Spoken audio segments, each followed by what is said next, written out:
Hello again, everyone. I'm very happy to be here again, making another video. I wanted to start with my, I guess you would call them angelic experiences. And these are dreams where I've had encounters with angelic beings, or I've experienced something that I can only describe as relating to something angelic. So it's going to be a scope of videos down that type of genre. So what I'm going to do is I'm going to start by describing, as far back as I can remember, my first angelic type dream.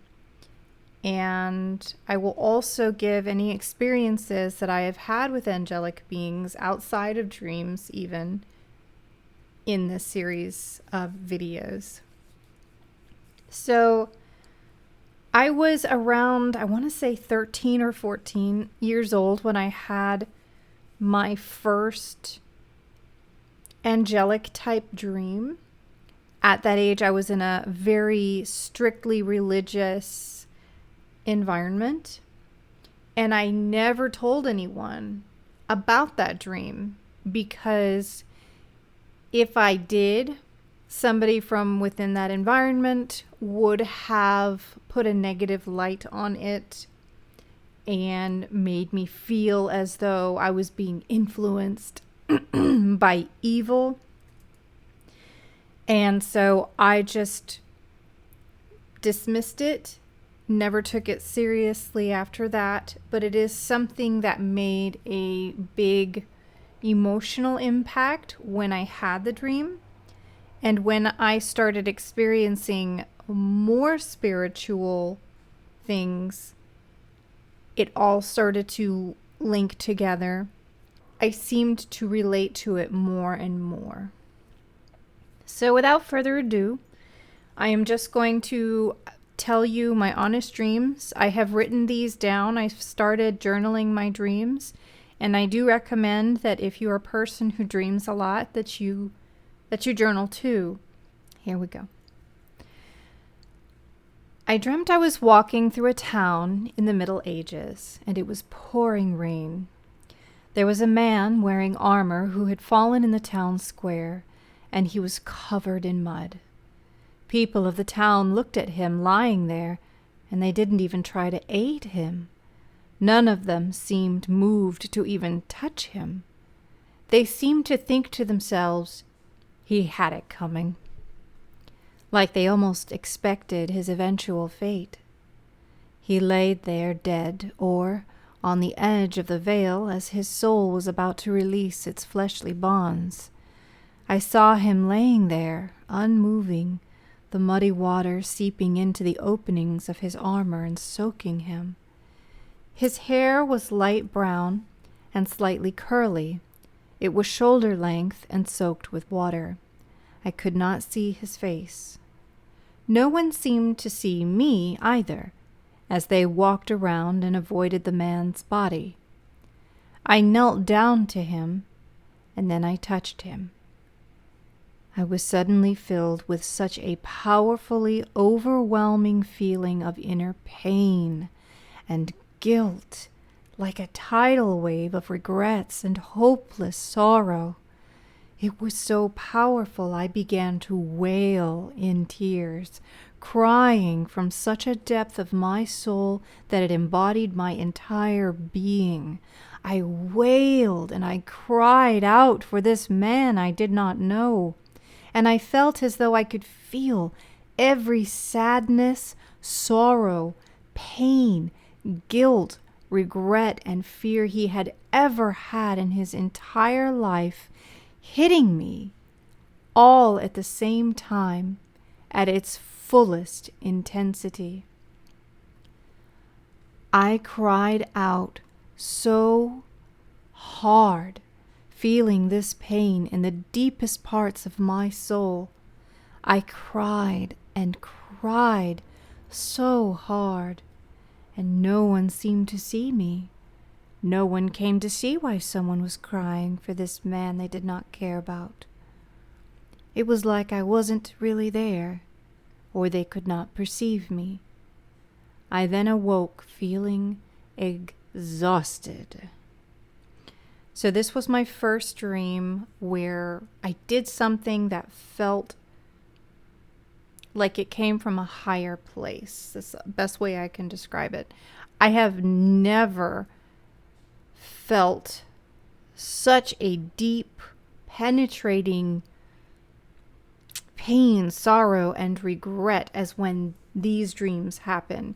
And when I awake from them, and at that time I was very young when I awoke, it exhausted me. I felt like I'd run a marathon or I'd been hit by a truck, so to speak. It was exhausting when I woke up. So again, I never told anyone about this dream because I was afraid that they would see it as something with an evil influence. So I left it alone, but I never forgot it. So this next dream that I'm going to share with you is a dream that I had where I believed I saw an angel or an angelic being. Now that I'm further along in my journey, I believe I know exactly who this was that I encountered in this dream. And I do believe it was my mother goddess, Aset. So I will just tell you the dream.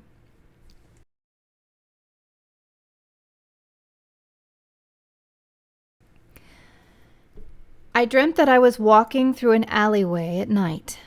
I was not afraid, and I did not feel that anything around me was truly interactable. I remember coming to a curb and seeing a man lying on the ground in a fetal position. His clothes were dirty, and he wore blue jeans, and his shirt was either missing entirely or pulled up so high over his torso I could barely see it. He was in shambles. When I looked at him, I knew he was about to die. He was about to pass. I sensed that he had overdosed with drugs to end up the way he was at that moment. I knelt down and I touched him. I felt a flood of pain and sorrow, a rush of regret and guilt overflowing my heart. I felt the depths of my soul overflowing with such a penetrating sadness and hopelessness that I started to wail and cry. I cried out, "Please forgive him. Please forgive him. I know his path was one of self-destruction. I know he dishonored you and himself, but please, I beg you, please forgive him." I cried out to what I felt like was heaven or the divine, pleading for his soul and mediating for him. Suddenly, a beautiful woman with lavender-colored wings approached me. She had tan skin, no clothes, and straight dark hair that reached to her shoulders in the front. She had a crown, and she spoke to me in a beautiful voice and said, "Do not forget who you are." And I remember looking into her eyes with great love, courage, and determination in my heart, and I replied, "I will never forget who I am." And then I awoke. So this was the second dream I had had that was very angelic.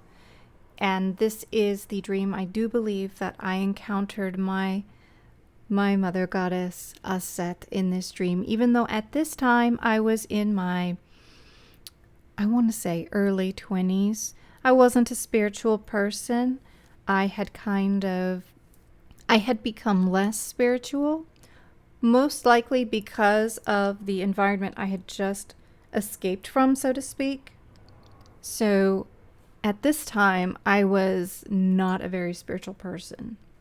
But I awoke from this dream the same way I had awoken from this type of dream when I was a young teenager. I awoke very exhausted, just feeling like I had run a marathon, is the best way I can put it. That feeling in your body you have when you're just exhausted, that kind of feeling. So I'll go through one more dream. So in this dream, I was a little bit older. I want to say I was in my 30s. I had started a little bit of my spiritual journey, but I was very, very new, very, very early on.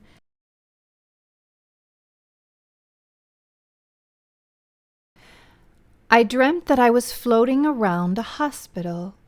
I could perceive people beneath me, things happening in a hospital, nurses running to and fro. Suddenly I saw a mother and a father in a room. They were over a bassinet, praying over their baby of 5 months. The infant had died, and I could hear the father praying to please take his baby to heaven. I said, "I'll take them to heaven."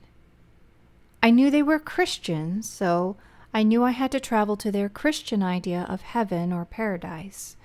I traveled with the little baby's soul in my arms, clutched to my chest as I went through many swirling portals. At last I arrived in an intake area, and a huge building was there. There was a very large podium, and there were 2 beings or angels that stood behind it. They were in charge and making sure everything was going the way it needed to. I approached them, and they looked at me like, "Who's this lady?" I said, "I have a baby to bring to God." And they looked at me like I was strange, foreign. They replied, "You can't just walk in here with a soul and expect to go straight to God." At this, I became enraged with a righteous anger, I guess.